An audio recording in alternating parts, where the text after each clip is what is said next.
কিন্তু ইয়াৰ শুধৰণি যে মই কেনেকৈ কৰিম সেইটোহে ভাবি পোৱা নাই। সিহঁতক সম্পত্তিহে লাগে আইতা, দি দিয়া না। তোমাৰ দেউতাই বিচাৰিছিল তোমাৰ মা আৰু ৰণৰ পুনৰ বিবাহ হোৱাটো। আনকি মৃত্যুৰ আগমুহূৰ্ততো সিয়েই কথাষাৰ মোক সোঁৱৰাই দিছিল। দেউতাৰ অন্তিম ইচ্ছা পূৰণ কৰিব লাগিব আইতা।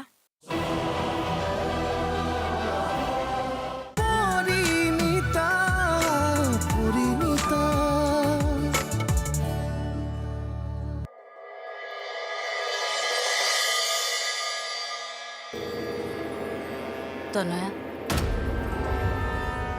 কওক। তোমাৰ মা ক'ৰবালৈ যাবলৈ ওলোৱা দেখিছোঁ। অঁ, আপোনাৰ কিবা আপত্তি? তাই ওলাই গ'লে মোৰ ওচৰলৈ আহিবাচোন এবাৰ। কিয়? জীৱনত বহুত কাজিয়া কৰিলোঁ দিয়ক।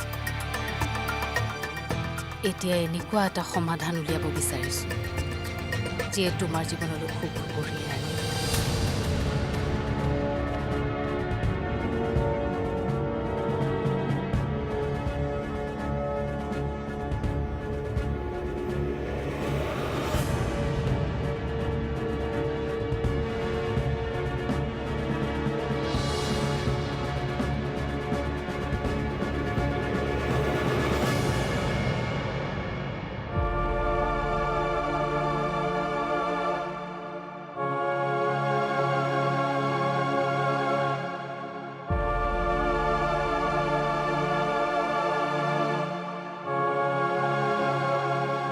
কেতিয়াবা কেতিয়াবা সৰুৱেও ডাঙৰক পথ দেখুৱাই তনয়া।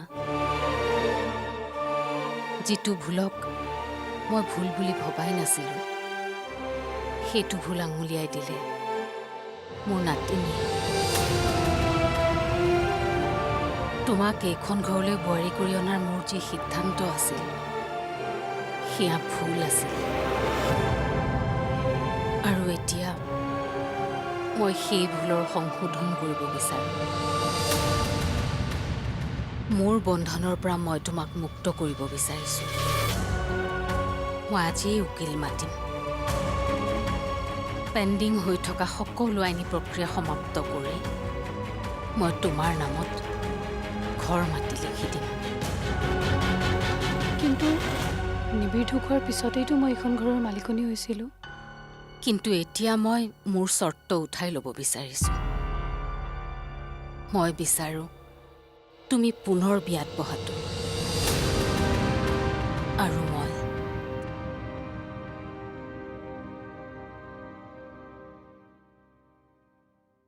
নিজৰ ছোৱালীৰ দৰে তোমাক বিয়া দিব বিচাৰোঁ।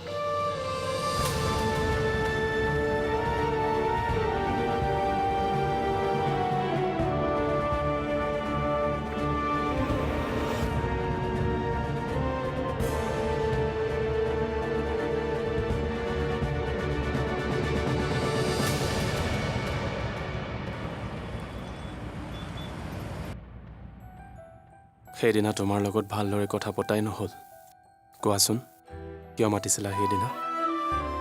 আইতাৰ মুখত আপোনাৰ বিষয় শুনি আপোনাক লগ কৰিব বিচাৰিছিলোঁ। আপুনি মোৰ মাক বহুত ভাল পাইছিলে ন?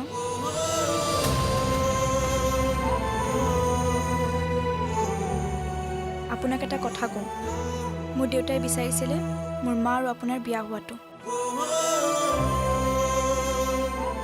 আপোনাক দুখ দি মোৰ দেউতাই বহুত অশান্তিত ভুগিছিল। মই মোৰ দেউতাৰ অন্তিম ইচ্ছা পূৰণ কৰিব বিচাৰোঁ। চোৱা, এতিয়া সময় সলনি হৈছে।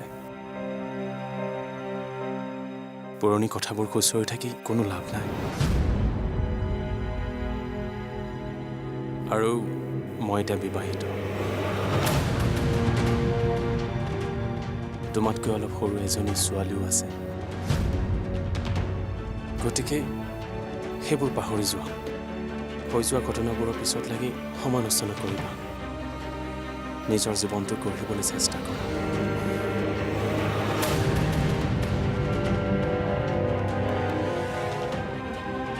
এতিয়া কি হ'ব দেউতা? ৰণ আংকলে বিয়া পাতিছে। তোমাৰ সপোন আধৰুৱা হৈ ৰ'ব দেউতা।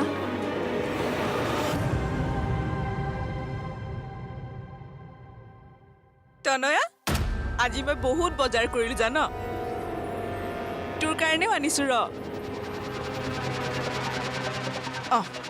এয়া তোৰ কাৰণে কাপোৰ আনিছোঁ ল।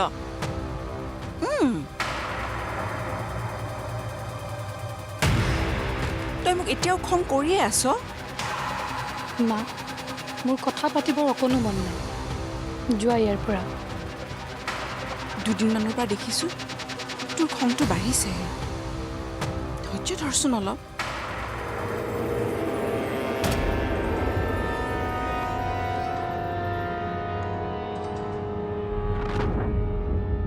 পৰিণীতা মৰিবই লাগিব। মই যিটো বিষ দিম বুলি ভাবিছোঁ সেইটো এতিয়াও আহি পোৱা নাই। মানুহ এজনক কৈছোঁ আনি দিবলৈ। মা, মোৰ তোমাৰ কথা শুনাৰ অকণো মন নাই। কৈছোনে যোৱা বুলি? যোৱা ইয়াৰ পৰা। মোক অলপ অকলে এৰি দিয়া।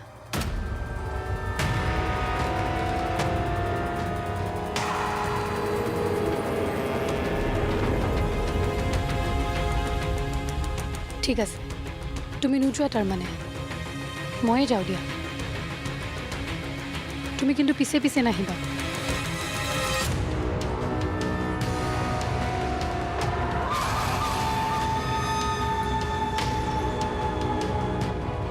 হঠাৎ ছোৱালীজনী ইমান খং কিয়?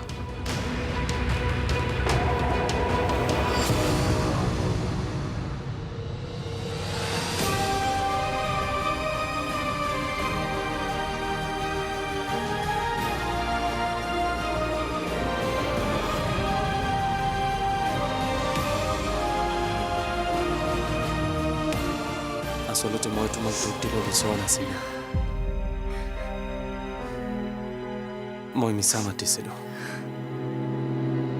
মই বিবাহিত নহয়। সকলোকে মই বিবাহিত বুলিয়ে কওঁ। কাৰণ মানুহবোৰৰ প্ৰশ্নবোৰে মোক মোৰ অতীতটোক পাহৰিব নিদিয়ে।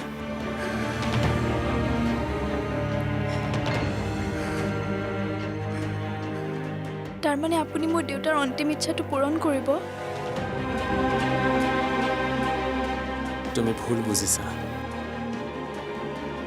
মই তোমাক দুখ নিদিবৰ কাৰণে সেই কথাষাৰ কৈছিলোঁ।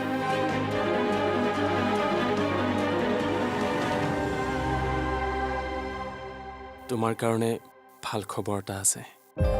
ভাল খবৰ? মই জানো তোমাৰ মা ক'ত আছে।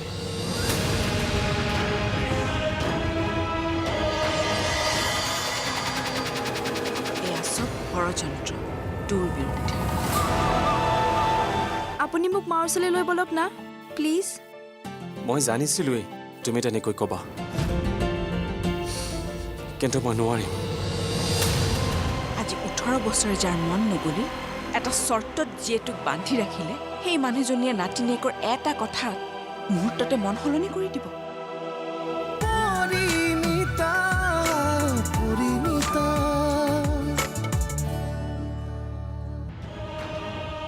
আগৰে পৰাই জানিছিলোঁ। পদে পদে মই তাইৰ খবৰ লৈ আছিলোঁ যদিও কেতিয়াও তাইৰ সন্মুখলৈ যোৱা নাই। মোৰ মা ক'ত আছে?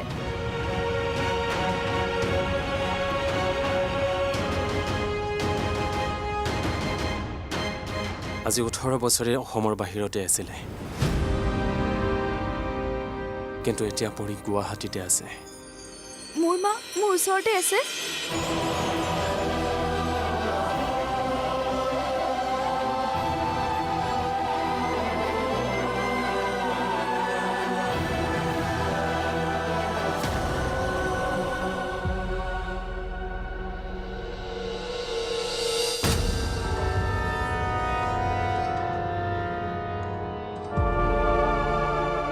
তনয়া,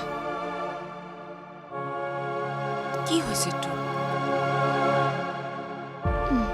একো হোৱা নাই। মই জানো তোৰ কিবা এটা হৈছে। মাৰৰ পৰা কথা লুকাবি এতিয়া তই? আচলতে মা, মোৰ বন্ধনৰ পৰা মই তোমাক মুক্ত কৰিব বিচাৰিছোঁ। মই আজিয়েই উকিল মাতিম।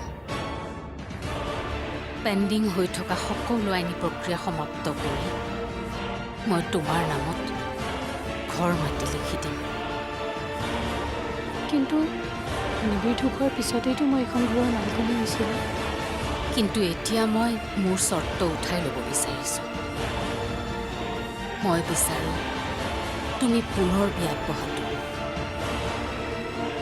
আৰু মই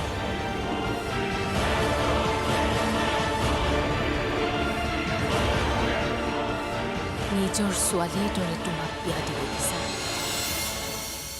মই বুজিব পৰা নাই হঠাৎ বুঢ়ী কেনেকৈ ইমান সলনি হ'ল। আৰু মা, সিদিনা মই পৰিণীতাক কি কোৱা শুনিছিলোঁ জানা? কি? বুঢ়ীয়ে বোলে মোক ক্ষমা খুজিব লাগে, কাৰণ তেওঁ মোৰ লগত অন্যায় কৰিছে।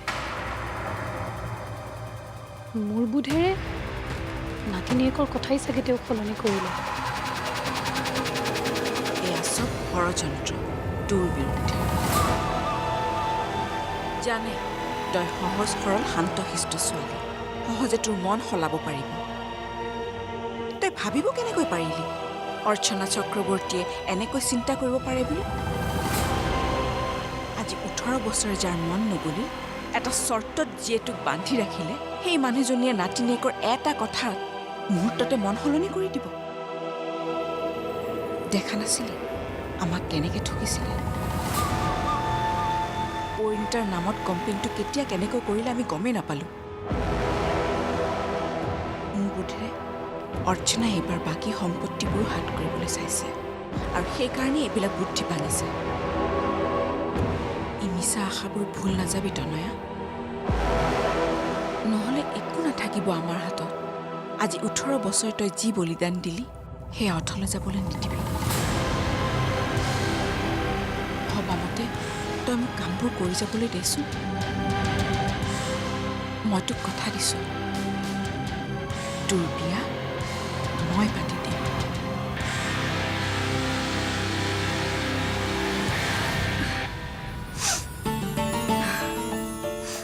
মই জানিছিলোঁ মোৰ মা জীয়াই আছে।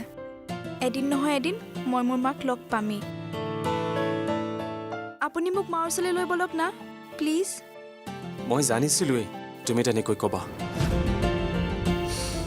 কিন্তু মই নোৱাৰিম। মোৰ পৰা আৰু তুমি ইয়াতকৈ বেছি আশা নকৰিবা।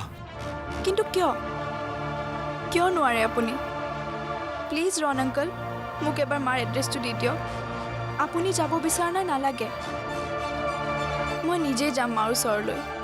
আৰে নুবুজা কিয়? এইবোৰত ফচি মোৰ জীৱনটো ধ্বংস হ'লেই তোমাৰ জীৱনটো মই ধ্বংস হ'বলৈ দিব নোৱাৰোঁ। তোমাৰ মায়ে জানি বুজি সকলোকে ত্যাগ কৰিছে।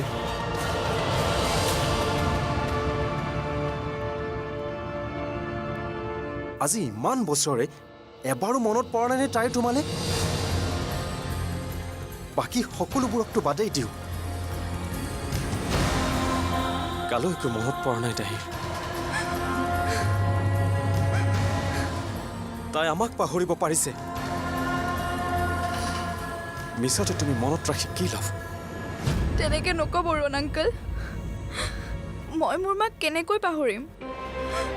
আৰু আপুনিও ভালদৰে জানে মোৰ মায়ে কি পৰিস্থিতিত মোক ইয়াত এৰি থৈ গৈছিল। চোৱা, তুমি এতিয়া সৰু হৈ আছা, কথাবোৰৰ গভীৰতা তুমি বুজি পোৱা হোৱা নাই। মিছাতে মাক বিচাৰিবলৈ চেষ্টা নকৰিবা। তুমি নিজৰ জীৱনটোৰ ওপৰত গুৰুত্ব দিয়া, পঢ়ি শুনি ভাল মানুহ হোৱা, নহ'লে তোমাৰ জীৱনো মোৰ জীৱনৰ দৰে হ'ব।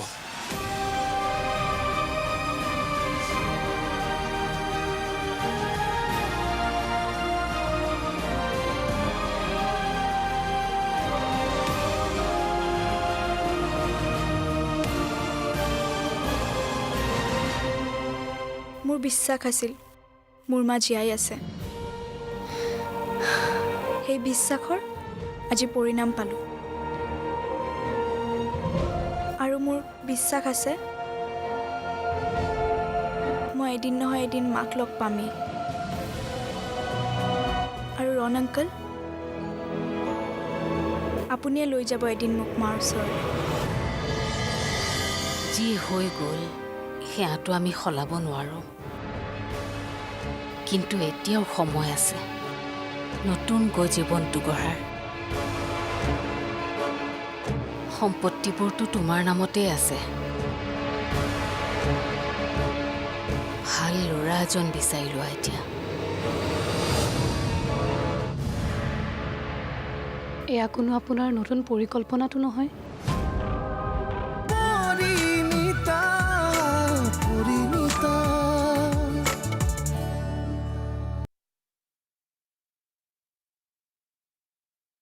তনয়া, মই কোৱা কথাখিনি কিবা ভাবি চালানে? নাই, এতিয়ালৈ ভবা নাই। সোনকালে চিন্তা কৰা। মোৰ কাৰণে তোমাৰ জীৱনৰ 18টা বছৰ এনেই গ'ল। অৱশ্যে তাত তোমাৰ মাৰো অৰিহণা আছে। যি হৈ গ'ল সেয়াটো আমি সলাব নোৱাৰোঁ, কিন্তু এতিয়াও সময় আছে নতুনকৈ জীৱনটো গঢ়াৰ। সম্পত্তিবোৰতো তোমাৰ নামতেই আছে। ভাল ল'ৰা এজন বিচাৰি লোৱা এতিয়া। এয়া কোনো আপোনাৰ নতুন পৰিকল্পনাটো নহয়। মোৰ বিয়া পাতি দি চৰ্তমতে সম্পত্তিবোৰ আকৌ ঘূৰাই লোৱাৰ। পৰিকল্পনা কৰিলে আগতেই কৰিলোহেঁতেন। যেনেদৰে কোম্পেনীটোক পৰিণীতাৰ নামত কৰি থৈছিলোঁ, কিন্তু কিয় নকৰিলোঁ জানা? মই জানিছিলোঁ মৰিবলৈ ওলোৱা মোৰ ল'ৰাটোলৈ কেৱল সন্তানৰ স্বাৰ্থত তোমাক বিয়া কৰাই আনি মই পাপ কৰিছিলোঁ, আৰু তোমাক সম্পত্তিখিনি দি মই সেই পাপৰ কিছু হ'লেও প্ৰায়শ্চিত্ত কৰিব বিচাৰিছিলোঁ। ভাবিছিলোঁ সম্পত্তিখিনি পাই তুমি সুখী হৈ থাকিবা।